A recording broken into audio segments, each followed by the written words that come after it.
There's a girl, but I let her get away. It's all my fault, 'cause pride got in the way. And I'd be lying if I said I was okay. Hola mis amigos, ¿qué tal؟ السلام عليكم خوتي خواتاتي، كي دايرين؟ لاباس عليكم؟ كنتمنى ان هذا الفيديو يلقاكم بصحة جيدة في احسن حال وتكونوا ناشطين وفرحانين. اليوم اختكم هند جابت لكم واحد الوصفة جد مهمة ومفيدة للجسم ديالنا. بيان سور هاد الوصفه كتنفع للكبار والصغار كذلك، وصفه مضاده للسعال اللي كنقولوا ليه حنا الكحه بالدارجه ديالنا. هاد الكحه اللي كتقبط وليداتنا وكتقبطنا حتى حنا في فصل الخريف والشتاء. دونك بقاو معايا ما تزابيوش. هانتوما خوتي كما كتشوفوا معايا هاد الوصفه غادي تحتاج لنا جوج ديال المكونات في الخطوه الاولى. دونك المكون الاول اللي هو عباره عن الثومه اللي كتنقيوها كتحيدوا لها الجلوف ديالها واللي كتعرفوها انها مهمه وفعاله للكحه و سيت ان انتيبيوتيك. دونك المكون الثاني فهو الشريحه. كل شيء كيعرف الشريحه اللي هي الكرموس الجاف واللي مذكوره عندنا في القران واللي كتحتوي على 65 فائده. دونك شنو كنديروا؟ كنقيو الثومه ديالنا، كناخذوا الكرموس ديالنا كنفتحوه، وبهذه الطريقه كناخذوا الثومه وكنديروها وسط الكريميسه. دونك ندوزو للطريقه ديال التحضير. هانتوما خوتي خواتاتي كما كتشوفوا ديروا بحالي، غادي تاخذوا موس، غادي تقطعوا الشريحه غير شي شويه ما تحلوهاش كامله، وغادي ديروا في وسط منها ثومه وحده، كل شريحه فيها ثومه.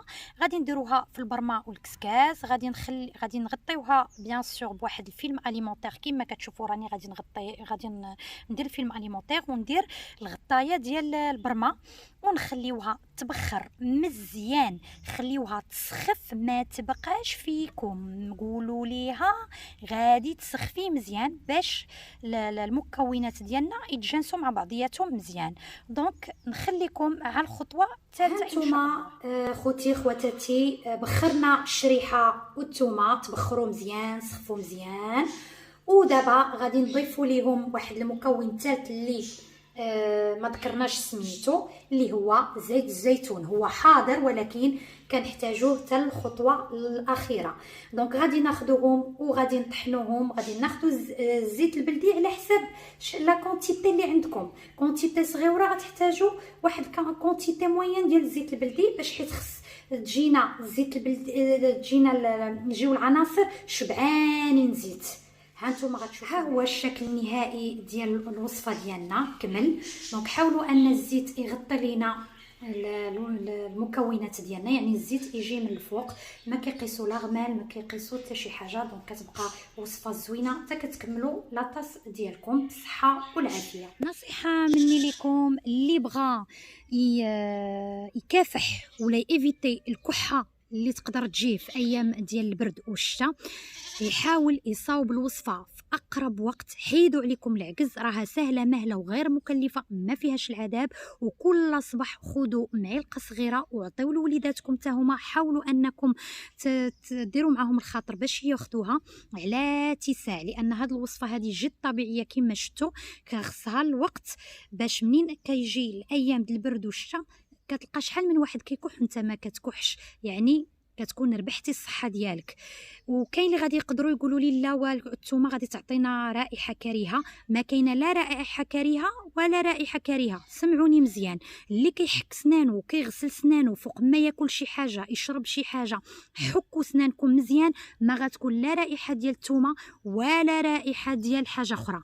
كونوا هانين من هذا الموضوع هذا ديال الرائحه، حيدوه ما بغيتكمش تقولوه. اللي كيتهلا في سنانه اول حاجه بعدا غتهلاو في صحتكم، ما غتبقاوش تكحوا وغترتاحوا العام كامل ان شاء الله يا ربي. وثاني حاجه الفم ديالكم كيكون كيشعل لانكم كتعتنيوا به.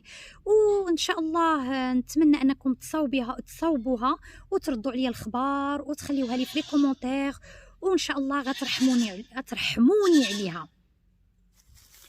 خوتي خواتاتي كنتمنى ان الوصفه ديال اليوم تنال اعجابكم.